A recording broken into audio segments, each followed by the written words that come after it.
Avec une dotation de l'État globalement qui faisait plus de 600 millions. À l'État régional de Kaolack, mais cette année malheureusement c'est au tiers, c'est 62 millions qu'a constitué l'intervention du conseil régional. Concluant ses propos, le président du conseil départemental de Kaolack demande à l'État du Sénégal une réaction rapide afin de sortir l'hôpital régional El Hadji Ibrahima Niass qui reçoit même des malades de la sous-région de cette situation. C'est la raison pour laquelle aujourd'hui l'hôpital El Hadji Ibrahima Niass a besoin de plus d'appui, de plus d'attention afin que nous puissions faire face, relever en tout cas le plateau technique de cet hôpital. Kaolack, Mamadou Makhtar Sarr pour la radio-télévision Walfadjri. Merci Mamadou Makhtar Sarr. Le fossé se creuse davantage entre les chauffeurs de la gare routière de Ziguinchor et leurs collègues du département d'Oussouye qui gèrent les horaires. La médiation menée par les autorités a abouti à un constat d'échec qui fait craindre des lendemains troubles pour le transport dans la région de Ziguinchor. Papo Mané. Des heures de négociation et la médiation des autorités n'ont pas permis de sortir le transport de la zone de turbulence dans laquelle le secteur est plongé depuis quelques semaines à Ziguinchor. Transporteurs de la gare routière et ceux des gares clandestines se sont quittés sur un constat d'échec. Les deux camps étant dans l'illégalité selon le gouverneur, le chef de l'exécutif régional a tout simplement demandé aux uns et aux autres de poursuivre leurs activités en attendant la régularisation des gares clandestines, une mesure qui agrée les horaires mais choque les chauffeurs de la gare routière de Ziguinchor. Nous sommes là parce qu'on nous dit que Oussouye n'a pas de gare routière, en tout cas reconnue. Donc ce qui signifie que nous avons des gares routières clandestines. Et véritablement, c'est là où nous considérons que c'est un peu ahurissant, même si dans les vérifications, les propositions de texte, etc., cela peut sembler être peut-être vrai. Mais dans la durée de cette clandestinité, je pense qu'il y a une spécificité qu'il faut gérer. Nous sommes une localité qu'il faut toujours accompagner pour, en tout cas, permettre aux populations de pouvoir vaquer à leurs préoccupations et gérer certaines situations. Le gouvernement nous a fait part que l'arrêté que le ministre a fait, les bus n'ont pas le droit de prendre des clients à Dakar, directement Cap ou Oussouye ou Djembren. Mais nous aussi, à la gare routière, nous n'avons pas le droit de prendre des clients là-bas pour aller Cap, Oussouye et Oulom. Donc, nous nous conformons à la loi, nous allons respecter la loi. C'est le gouverneur qui l'a dit. Nous allons le respecter, nous n'allons pas charger pour aller à Oussouye ou Cap ou Djembren ou Oulom. Donc, mais les bus aussi ne vont pas passer. Ça, c'est automatique. Nous sommes campés dans notre position, nous ne changerons jamais d'avis. Les chauffeurs des horaires avaient mobilisé tout un département pour exercer une certaine pression sur les autorités à la gouvernance. Une ambiance indescriptible qui aurait porté ses fruits. Sauf que cette situation fait craindre des moments de perturbation dans le transport à Ziguinchor, surtout que les chauffeurs de la gare routière de la capitale du Sud ont décidé de poursuivre la croisade contre les horaires. Papo Mané, Ziguinchor, Radio-Télévision Walfadjri. Merci Papo Mané. Et puis université d'été, des jeunes républicains et une aile dissidente optent pour le boycott et posent comme condition de participation le départ de la tête de la coordination. Ces jeunes républicains s'indignent de la mise de la léthargie plutôt qui mine la vie de leur parti présidentiel. Tchaï Diaby, le coordonnateur de l'aile dissidente de la COJER, s'est confié à Ndeye Fatou Ndiaye. Aujourd'hui, nous faisons face à une léthargie totale au sein de la structure.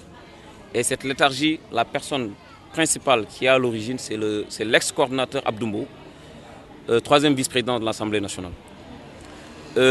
Aujourd'hui, notre divergence entre nous et eux, c'est dû à l'organisation de l'université républicaine. Mais bien avant ça aussi, il y a eu des antécédents. Parce que depuis 2 ans et demi, il y a une bande d'amis dirigée par Abdoumbo qui ont déserté le terrain. Et actuellement, cette jeunesse engagée de la COJER, qui a eu à faire tellement d'activités pour le parti, nous disons non à l'organisation de l'université républicaine pour 2 raisons. Et nous faisons appel à toute la jeunesse de boycotter l'organisation d'une université républicaine organisée par Abdoumbo et sa bande. En 2012, il a fait comprendre à toute la jeunesse qu'il allait faire une tournée nationale. Il n'a rien fait. Pourtant, des moyens ont été mis à sa disposition pour le faire. Et ces moyens-là, je pense que vous tous, vous l'avez écouté au niveau des médias, comment il a géré ces moyens-là. C'est catastrophique qu'un responsable APR fait face à des jeunes pour dire j'ai prêté telle somme à ma femme sur l'argent des jeunes. Le comité directeur du PDS s'est réuni ce mardi sous la présidence de Maître Abdoulaye Wade. Les libéraux annoncent un meeting le 22 novembre, une façon selon eux de fustiger la gestion du président Macky Sall. Un reportage de Amadou Limbay. Ah oui, c'est le combat.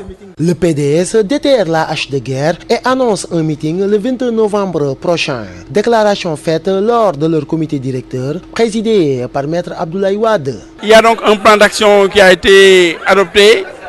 Et dans ce plan d'action, courant, disons, novembre, octobre jusqu'en décembre, disons, le point culminant sera le grand meeting que nous avons décidé d'organiser le 22 novembre ici à Dakar. Nous voulons vraiment que les problèmes des Sénégalais soient réglés et que les revendications fondamentales du peuple soient satisfaites. Les libéraux avertissent, la manifestation aura lieu avec ou sans autorisation. Et nous voulons que le monde entier soit notre témoin. Depuis presque 1 an, aucune manifestation du PDS n'a fait l'objet d'une autorisation. Et nous voulons qu'ils sachent que cette manifestation sera présidée par Abdoulaye Wade lui-même. Et Abdoulaye Wade, en tant qu'ancien président de la République, n'acceptera pas la violence, d'où qu'elle vienne, même la violence d'État. Donc nous exercerons nos droits, que ça plaise ou que ça ne plaise pas à Macky Sall. Évoquant le procès de Karim Wade, les libéraux estiment que c'est un dossier vide qui ne vise qu'à neutraliser les responsables du PDS. Tout le monde sait que ce dossier, comme on a dit, a fait pichit. Il n'y a absolument rien. L'accusation est incapable de prouver quoi que ce soit. Karim Wade n'est pas propriétaire du compte de Singapour. Karim Wade n'est pas propriétaire de l'argent d'Ibo Bourgi à Monaco. Karim Wade n'est pas propriétaire de AHS. Karim Wade n'est pas propriétaire de société appartenant à Bibo Bourgi. Aujourd'hui, Abdoulaye Wade ne peut même plus retourner chez lui au point E parce que la maison de Abdoulaye Wade au point E a été saisie. Et Macky Sall doit avoir honte d'avoir laissé faire une aussi grosse ignominie, la saisie. Abdoulaye Wade aujourd'hui qui est hébergé. L'ancien parti présidentiel dégage toute idée de rapprochement avec l'APR, actuel tenant du pouvoir.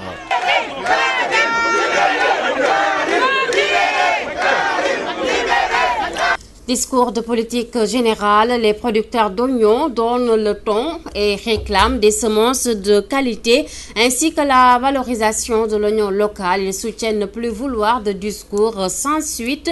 Un reportage de Mam Antandour et Mami Kanté. À moins d'une semaine du grand oral du Premier ministre Mohamed Boun Abdallah Dionne, les producteurs d'oignons déclinent leurs attentes et réclament des semences de qualité. Ils nous servent à chaque fois de beaux discours. Mais le Premier ministre doit rencontrer les agriculteurs, faire une descente sur le terrain, s'imprégner davantage. Comme ça, il connaîtra nos réelles difficultés. Nous voulons des semences de qualité et surtout la valorisation de l'oignon local.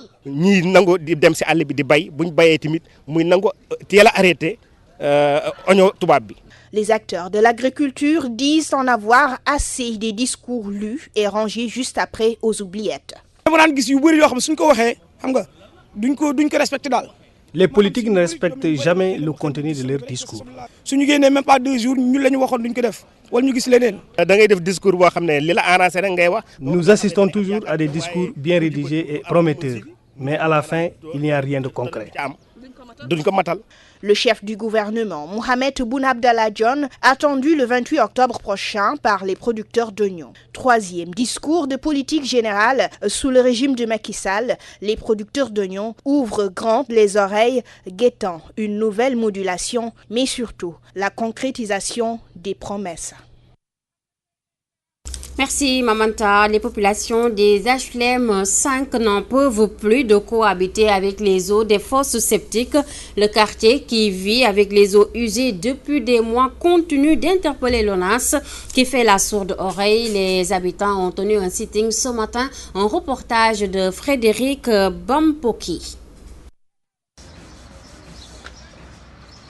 Les habitants des HLM 5 de nouveau envahis par les eaux des fosses septiques, une situation qu'ils vivent depuis plus de 3 semaines déjà et ils devront encore prendre leur mal en patience car la mairie s'en lave les mains, précisant que c'est un problème qui ne relève pas de sa compétence. Ça fait quelques jours, 17, 18, 19 jours, que nous sommes assaillis par les eaux usées. Alors, nous avons fait appel à l'ONAS maintes fois. Ils ne sont pas venus. C'est hier seulement, quand nous sommes allés, Abib et moi, nous sommes allés à la direction de l'ONAS, que nous leur avons parlé. C'est en ce moment qu'ils sont venus. Nous sommes assaillis, on a fait appel à tout le monde, on n'y peut rien. La situation est invivable. Ça sent mauvais tous les jours. Et ce n'est pas bon pour la santé des enfants, même pour les grandes personnes. Donc nous, on n'ose même pas ouvrir ni porte ni fenêtre à cause de l'odeur. Des eaux qui ont privé les enfants de cette localité la jouissance de cette belle cour pendant un bon moment, née jusque-là proposée par les autorités compétentes. Depuis hier, ils nous promettent que ça partira aujourd'hui, ça partira demain, ça partira après-demain. Mais jusqu'à présent, rien du tout. Nos enfants, ils ne peuvent plus jouer dans la cour. Nous autres, nous sommes assaillis par les odeurs. Nous attendons que l'ONAS qui est de l'autre côté de la rue fasse son travail. L'eau disparaisse. Le problème des eaux usées empeste la vie de population des HLM 5, un phénomène récurrent sans solution. L'ONAS fait la sourde oreille selon les habitants et la mairie a dégagé sa responsabilité. Direction Nouakchott, où les femmes sénégalaises restauratrices et les mécaniciens qui gagnent leur vie réclament un fonds d'appui de l'État sénégalais. Ces derniers, qui se disent laissés à eux-mêmes, demandent plus de considération et de respect dans cette correspondance d'Aboukan. À Kuvert, c'est un grand quartier résidentiel où prolifère le commerce des pièces détachées et des garages mécaniques. Ici vit une importante communauté sénégalaise. Aujourd'hui, cette communauté compte en son sein beaucoup de restauratrices et de mécaniciens qui jouent un grand rôle dans le développement économique et social de la Mauritanie. Dambodj est un mécanicien. Les difficultés qu'on vit en Mauritanie, c'est surtout rentrer à Rosso. Si tu rentres à Rosso, on a énormément de problèmes là-bas. Bon, pour les papiers, les devises, surtout les devises là, en tant que pays africain, entre le Sénégal et la Mauritanie, on n'a pas besoin de devises pour entrer et sortir. Étant donné qu'on dit CEDEAO ou bien ça, il faut que les gouvernements regardent sur ça. Oui, parfois on a des problèmes de papiers. Bon, comme nous, Sénégalais, ce qu'on coupe, ce qu'on nous demande, amenez votre devise, amenez votre carte d'identité et carte de vaccin, nous on donne toujours ça. Une fois qu'on part au Sénégal, il nous faut 50 € au retour. Là, oui, on échange les 50 € là, ça veut dire quoi, hein? Ces hommes et braves femmes qui ont fui leur pays et qui gagnent honnêtement leur vie en Mauritanie déplorent malheureusement le manque d'attention du gouvernement sénégalais à leur égard. Ces gens-là qui sont dans le gouvernement ne sont pas des Sénégalais plus que nous. Nous, on est venus ici pour gagner notre gagne-pain. Tout ce qu'on a ici, on récolte, on amène ça au Sénégal. Oui. Donc il faut qu'ils nous facilitent le passage. Donc, on remercie excessivement Sidi Lemenias. Les télés qu'on dit là, les gens là qui parlent de gauche à droite, là, les mbalakhers là, ça c'est pas important. Ce qui est important, c'est ça. Au moins, vous quittez le Sénégal, vous venez, vous vivez la réalité. Sidi Lemenias daal amul lu ma koy wax lu dul di leen remercier seen télé bi daal kontaan nañ ci trop parce que lii ngeen def xam nga de lu rëy la benn télé musu ko def. ma ne lii mooy télé dëgg yàlla lu rëy la daal déplacé wu dem dëkk pour xool kii pour xool doomu sénégalais di xool ni ñuy dundee fii wax dëgg yàlla amuñu seen fay. Aujourd'hui, compte tenu du rôle important que jouent ces Sénégalais dans la stabilité sociale du Sénégal, il urge de leur venir en aide à travers la mise en place des fonds d'appui. Ici Nouakchott, Aboukan pour la télévision Al-Fadjri. Merci Aboukan et nous passons au tour d'horizon de l'actualité internationale avec Seynabou Ndiaye.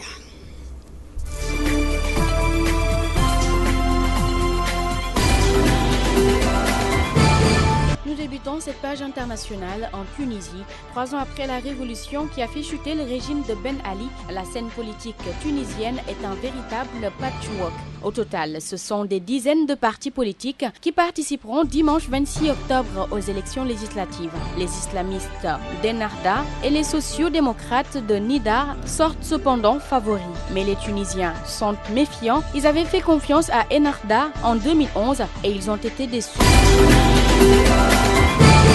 Teresa Romero, l'infirmière espagnole infectée hors d'Afrique. Ebola est guéri. Le diagnostic a été confirmé par le nouveau test ce mardi. Un véritable soulagement quand on sait que le taux de mortalité de cette maladie frôle les 70%. L'infirmière a reçu un don de sang d'une religieuse ayant survécu au virus Ebola afin de pouvoir profiter de ses anticorps. On ignore toutefois quels autres soins lui ont été administrés. Ebola devrait en effet pouvoir être identifié plus rapidement grâce à un test de diagnostic en 15 minutes mis au point par des chercheurs du CEA, le commissariat à l'énergie atomique et aux énergies alternatives. Les tests actuels de diagnostic du virus Ebola prennent en moyenne 2 heures et doivent être exclusivement effectués en laboratoire. Comprendre pourquoi le président directeur général de Total est mort ce lundi soir dans le crash de son avion à Moscou, c'est le rôle de 6 experts arrivés de France. Ils sont à l'œuvre pour décrypter les boîtes noires dès aujourd'hui. Parmi eux, un représentant de Dassault qui fabrique le Falcon 50, l'avion d'affaires emprunté par Christophe de Margerie. L'avion a heurté une déneigeuse au décollage dont le conducteur était ivre, selon les autorités. Lui déclare avoir perdu ses repères et n'avoir pas entendu l'avion arriver. Une inattention fatale pour le patron de Total et les 3 personnels navigants de l'avion. Et pour finir, des progrès, mais pas vraiment d'accord. Une autre réunion prévue la semaine prochaine sous l'égide de la Commission européenne. Le dossier du gaz n'est pas encore résolu entre Kiev et Moscou. Et pour le Premier ministre ukrainien Arseniy Yatsenyuk, en visite dans un camp d'entraînement de l'armée hier à Yavoriv, l'Union européenne doit faire pour aider Kiev à se défaire de l'emprise russe. Mais faut-il encore avoir accès au gaz? Le village de Spartak n'en a plus depuis 5 mois. L'électricité aussi est coupée. Les habitants vivent dans la peur de bombardements. La bataille pour l'aéroport de Donetsk est tout près. L'ONG Human Rights Watch dénonce l'usage fait par l'armée ukrainienne et les séparatistes pro-russes de bombes sous munitions.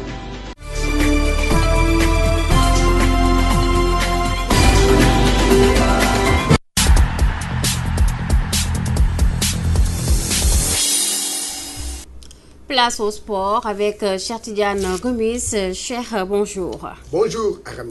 Cher, nous parlons de football en Europe, soirée de Ligue des Champions avec le choc Liverpool-Real. Oui, effectivement, Aramay, vous avez parfaitement raison.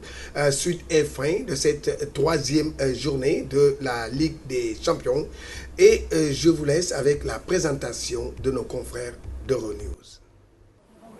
C'est un duel épique qui s'annonce ce mercredi soir à Anfield entre Liverpool et le Real Madrid en Ligue des Champions. Un choc qui pourrait faire des dégâts chez les Reds qui restent dans cette compétition sur une défaite à Bâle 1-0. Jamais le Real Madrid n'a battu Liverpool en match officiel, mais les Madrilènes sont arrivés en Angleterre pleins de confiance à l'image de Cristiano Ronaldo, auteur de 19 buts en 12 matchs officiels cette saison. Une victoire permettra à Iker Casillas et ses partenaires de préparer de la meilleure des manières le Classico de samedi contre le FC Barcelone. Dans ce groupe B, le Real prendra une option pour la qualification pour les 8e en cas de victoire, alors que Bâle a un joli coup à jouer sur la pelouse du Ludo Goretz. Dans la poule A où les 4 équipes sont à égalité après 2 journées, la Juventus a la pression sur le port du Pirée contre l'Olympiakos. Finaliste de la saison passée, l'Atlético Madrid partira favori contre Malmö. Dans le groupe C, le Benfica Lisbonne, dernier avec un 0 pointé, n'a pas le droit à un nouveau faux pas sur le terrain de Monaco. Le Zénith a l'occasion de prendre ses distances sur les Leverkusen. Archi favori du groupe D, le Borussia Dortmund et Arsenal peuvent franchement se détacher en cas de victoire, respectivement à Galatasaray et à Anderlecht.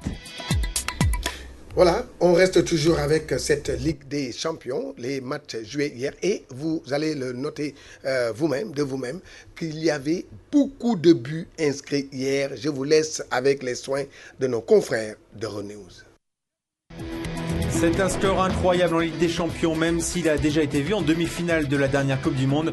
Comme l'Allemagne contre le Brésil, le Bayern Munich a démoli la AS Roma sur cette terre, 7-1, avec notamment un doublé du Néerlandais Arjen Robben. Avec 9 points sur 9, le Bayern Munich a déjà un pied et demi en 8e de finale, alors que la Roma reste 2e grâce au match nul entre le CSKA Moscou et Manchester City, 2-2. Les champions d'Angleterre menaient 2-0 à Moscou, mais n'ont pas réussi à tenir leur avantage jusqu'au bout. Dans ce groupe, le Bayern Munich est donc largement en tête. La 2e place devrait se jouer entre l'AS Roma et Manchester City. Dans le groupe F, le FC Barcelone s'est relancé après sa défaite à Paris en dominant l'Ajax 3-1. Neymar et Messi ont marqué.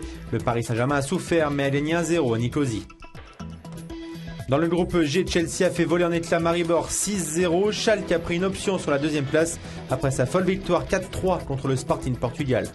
Carton 7-0 du Shakhtar Donetsk sur la pelouse du Bate Borisov. Les Ukrainiens prennent la deuxième place de ce groupe H derrière le FC Porto, vainqueur 2-1 de Bilbao. Voilà, chers étudiants, nous terminons avec les Navitanes à Linguère, l'ASC Djubo au la main. Oui, effectivement, Ramdiaï à Linguère, l'ASC Djubo a remporté la finale de l'édition 2014 de la zone A en disposant de l'ASC Mbabat 1-0. Le parrain de la finale, notre confrère président du mouvement de développement citoyen Wartan Djubo, invite les ASC à mettre à profit l'aspect culturel qui est laissé en rade par le mouvement associatif. Je vous propose d'écouter Demba Aram Ndiaye. Je profite également de l'occasion pour lancer un appel à tous les joueurs, en tout cas à tous les dirigeants et également à tout le mouvement sportif, parce qu'en réalité le mouvement navétane c'est un mouvement en fait qui s'occupe si vous voulez donc du volet sportif et du volet culturel, mais malheureusement je constate que le volet culturel est relégué au second plan. Alors c'est le moment de revenir sur cet aspect culturel qui à mon niveau est extrêmement important. D'habitude il n'y a que le football, mais il faudrait aussi que les ASC mettent encore beaucoup de profit sur le volet culturel et je pense que c'est extrêmement important. Voilà, Aram Ndiaye, c'est tout pour le sport. Merci à vous, chers téléspectateurs. Rendez-vous à 14h avec Mohamed Bitey. Et nous poursuivons donc et nous allons terminer avec la revue de presse. Elle porte la signature de Marguerite Rosalie Ndiaye.